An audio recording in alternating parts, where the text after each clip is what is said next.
ഒരു civilisational issues address ചെയ്തില്ല എന്ന് ഹിന്ദു വിഭാഗത്തിന് വലിയ പരാതിയുണ്ട്. അത് നമ്മൾ ഈ സായി ദീപക്, ആനന്ദ് രംഗനാഥൻ ഇവരൊക്കെ ഒരുപാട് റീച്ചുള്ള ആൾക്കാർ അവർ സ്ഥിരം പറയാറുണ്ട്, മോദി സർക്കാർ ഞങ്ങൾ വിചാരിച്ച പോലെ ആയില്ല, ഹിന്ദുക്കൾ ഇപ്പോഴും എട്ടാം തരം ആൾക്കാരാണ്.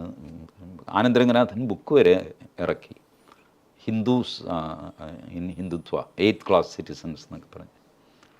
അവർ പറയുന്നതിനകത്ത് കുറച്ച് മെറിറ്റൊക്കെ ഉണ്ട്. ഈ ചരിത്രപരമായ കുറേ ഇഷ്യൂസ് അഡ്രസ്സ് ചെയ്യാനുണ്ട്. ഫോർ എക്സാമ്പിൾ കാശി വിശ്വനാഥ ക്ഷേത്രം, മധുരയിലും ഒരു കേസൊക്കെ ആരോ കൊടുത്തിട്ടുണ്ട്. ബട്ട് ഞാൻ അറിഞ്ഞത് ഒരു 200 acres മധുരയ്ക്ക് പകരം കൊടുക്കാം എന്ന് അനൗദ്യോഗികമായിട്ടൊരു ഓഫർ യോഗി മുസ്ലിം വിഭാഗത്തിന് കൊടുത്തിട്ടുണ്ട്. അയോധ്യ പോലെ വേറൊരു സീൻ വേണ്ട. ബട്ട് മധുരയിൽ നിന്ന് വളരെ ദൂരെയായിട്ട് 200 acre ഭൂമി നിങ്ങൾക്ക് തരാൻ, നിങ്ങളത് ഒഴിഞ്ഞു കൊടുക്കുക, വെറുതെ കേസ് ബുക്കാറാവണ്ട. അത് കേസിന് പോയി കഴിഞ്ഞാൽ അൾട്ടിമേറ്റ്ലി ഹിന്ദുക്കൾക്ക് തന്നെ കിട്ടും. എന്തിനാണ് രാമജന്മഭൂമി പോലെ നീണ്ടു പോകുന്നൊരു കേസ്? അതുപോലെയാണ് ജാൻവാപി. പിന്നെ റദ്ദാക്കേണ്ട ഒരു ആക്റ്റാണ് ഈ പ്ലേസസ് ഓഫ് വർഷിപ്പ് ആക്ട് 1991. അതൊരു ആക്ട്, അത് ശരിയല്ല.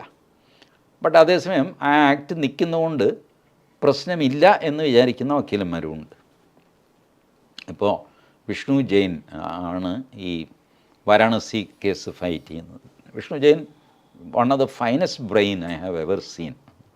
വിഷ്ണു ജെയിൻ ആർഗ്യൂ ചെയ്യുന്നത്, അതിൽ പറഞ്ഞിരിക്കുന്നത് 1947 ഓഗസ്റ്റ് 15 എന്താണോ ആ കെട്ടിടത്തിൻ്റെ റിലീജിയസ് ക്യാരക്ടർ, ആ ക്യാരക്ടർ തുടരണം സ്റ്റാറ്റസ് ക്വോ ആയിട്ട്, പിന്നെ അത് മാറ്റാൻ പാടില്ല.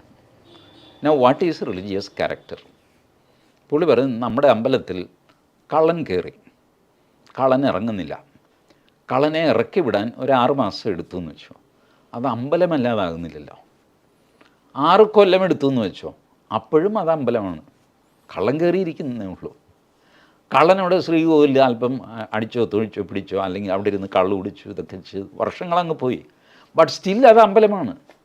ദ ക്യാരക്ടർ അമ്പലമാണ്. ക്യാരക്ടർ ഇവൻ കയറിയെന്ന് വിചാരിച്ചിട്ട് ക്യാരക്ടർ മാറുന്നില്ലല്ലോ.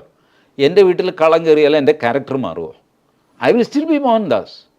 അവൻ ബലമുള്ളവനാണ്, അവൻ കയറി കഥ വെട്ടിപ്പൊളിച്ച് കയറി. അവർ ഒരുപാട് ആൾക്കാരുണ്ട്, ഗുണ്ടകളാണ്. ഞാൻ പേടിച്ച് ഒരു മൂലയ്ക്കിരിക്കുന്നു, പക്ഷേ എൻ്റെ ക്യാരക്ടർ മാറുന്നില്ല. എൻ്റെ വീടെപ്പോഴും എൻ്റെ വീടാണ്. ഇതാണ് വിഷ്ണു ജെയിൻ്റെ ആർഗ്യുമെൻറ്റ്. അത് സുപ്രീം കോടതിക്ക് പ്രൈമ ഫേസി ശരിയാണെന്ന് തോന്നിയുകൊണ്ടാണ് സുപ്രീം കോടതി ആ ഏരിയ കോർഡൻ ഓഫ് ചെയ്യാൻ പറഞ്ഞത്. സോ വാട്ട് ഈസ് ക്യാരക്ടർ എന്ന് ചോദിക്കുമ്പോൾ ഈ പ്രശ്നം അവസാനിക്കും. ബട്ട് സ്റ്റിൽ അങ്ങനെ ഒരു നിയമം കിടക്കുന്ന ഒരു കീറാമുട്ടിയാണ്. അത് അന്യായമാണ് വാസ്തവത്തിൽ. അപ്പോൾ ആൾക്കാർ ചോദിക്കും, എത്ര അമ്പലം നിങ്ങൾ തിരിച്ചു പിടിക്കും? എത്ര ആണെങ്കിലും പിടിക്കും. Why do you worry about that? 3000 ഉണ്ടാകാം, 30,000 ഉണ്ടാകും, എന്താ കുഴപ്പം? 30,000 ഒഴിപ്പിക്കൽ നടക്കുന്നില്ല ഇന്ത്യയിൽ. അൺഓതറൈസ്ഡ് ആയിട്ടുള്ള ഇല്ലീഗലായിട്ടുള്ള കൺസ്ട്രക്ഷൻ സർക്കാർ ഒഴിപ്പിക്കുന്നില്ലേ? ഡെയിലി ഒഴിപ്പിക്കുന്നുണ്ട്. ഈ മൂന്നാറിൽ കൊണ്ടുപോയി ബുൾഡോസർ അടിച്ചത് ആരാണ്? ഇല്ലീഗൽ കൺസ്ട്രക്ഷൻ ആണെന്ന് പറഞ്ഞിട്ട് നേരെ ബുൾഡോസർ കൊണ്ടുപോയി ഇടിച്ച് നിരത്തിയില്ലേ? അന്നെല്ലാവരും കൈയടിച്ചു. ഇതുപോലെ ഇല്ലീഗലായിട്ടൊരു ഓക്കുപ്പേഷൻ വേറൊരാൾ നടത്തുമ്പോൾ അത് നടത്തിയത് 500 വർഷം മുമ്പാണ്, അതുകൊണ്ട് ഇപ്പോൾ ഇടിച്ച് കളയരുതെന്ന് പറയുന്നത് ശരിയാണോ? No. Illegal occupation is illegal occupation. അതിന് കാലപ്പഴക്കം പ്രശ്നമല്ല. സോ ഹിന്ദുക്കൾക്ക് കൊടുക്കാനുള്ളത് കൊടുത്തേ പറ്റുള്ളൂ. ഇതിന് ഇപ്പോഴത്തെ മുസ്ലിങ്ങളാരും ഉത്തരവാദികളല്ല. എന്തിനാണ് അവർ വല്ലവൻ്റെയും വക്കാലത്തെടുക്കുന്നത് എനിക്കറിഞ്ഞുകൂടാ. പടിഞ്ഞാറ് ഇവിടുന്നോ വന്ന ഇവരുടെ മതത്തിൽപ്പെട്ട ആളാണ്. ഇവരന്ന് ഹിന്ദുക്കളാണ്. ഇവരിപ്പോൾ എത്രയോ കാലം കഴിഞ്ഞിട്ടാണ് മതം മാറുന്നത്. അയാൾ ചെയ്തത് ഇത് എന്തോ നമ്മൾ ചെയ്ത പോലെ അതിൻ്റെ ഉത്തരവാദിത്വം ഇവർ തലയിലെടുത്തിട്ട് ഇവർ യുദ്ധത്തിന് വരുന്നു. അതിൻ്റെ ആവശ്യമില്ല. ഇന്ത്യൻ മുസ്ലിമിന് ഒരു സ്റ്റേക്കും ഇല്ല കാര്യത്തിലൊന്നും. അങ്ങനെ ആയിരുന്നോ? ആർക്കിയോളജിക്കൽ സർവേ റിപ്പോർട്ട് അങ്ങനെയാണ്. ശരി, കൊടുത്തേക്ക് അന്തസ്സായിട്ട്. അതല്ലേ എൻ്റെ മര്യാദ. അത് ചെയ്യാൻ മുസ്ലിങ്ങൾ തയ്യാറാണ്. ഈ കമ്മ്യൂണിസ്റ്റുകാരൻ സമ്മതിക്കില്ല. ഇയാളാണ് ഈ കുത്തിത്തിരിപ്പ് നടത്തുന്നത്. ഇപ്പോൾ അവർ ഓപ്പൺലി സമ്മതിച്ചു. അയോധ്യ പ്രശ്നത്തിൽ മുസ്ലിങ്ങൾ പണ്ടേ 1990s തന്നെ 85 മറ്റോ മുസ്ലിങ്ങൾ തയ്യാറായിരുന്നു. അത് കൊടുത്തേക്ക് ചേട്ടാ, വെറുതെ നമുക്കത് പ്രിയപ്പെട്ടതല്ലല്ലോ, നമ്മൾ എന്ത് ചെയ്യാൻ, കൊടുത്തേക്ക് ഹിന്ദുക്കൾക്ക് എന്ന് പറഞ്ഞു. ഇവർ സമ്മതിച്ചില്ല. ഇർഫാൻ ഹബീബ് എന്ന് പറയുന്ന ചരിത്രകാരൻ ഇപ്പോൾ പറയുന്നു, മോശമായിപ്പോയി, അന്ന് ഞാനാണ് അവരെ കുത്തിപ്പിത്ത് ആക്കിയത്.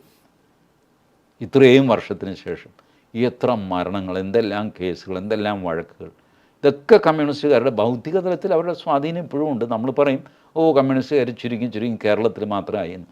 ഭരണം ഇവിടെ മാത്രമായി കാണും, പക്ഷേ അവരുടെ സ്വാധീനം വളരെ വലുതാണ്.